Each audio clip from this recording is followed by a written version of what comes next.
এই দেখেন আমাদের মোবাইলে ব্যাটারি দিয়ে দেখেন হোন্ডা স্টার হয় মানে সেলফে দেখেন 12 ভোল্ট করা হয়েছে। আমার ফোনের ফ্ল্যাশ লাইট জ্বলতেছে না দেখেন দেখেন পিচ দিয়ে ধোঁয়া বের হচ্ছে।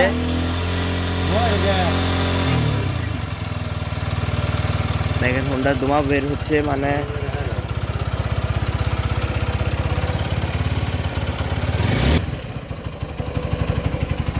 ওইবার ভিডিও দিয়েছিলাম, ওইবার একটি ব্যাটারি আপনার সেল নষ্ট ছিল।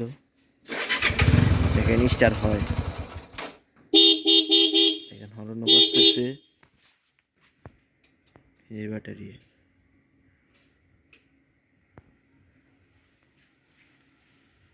স্টার দাও সিন স্টার হয়ে গেছে।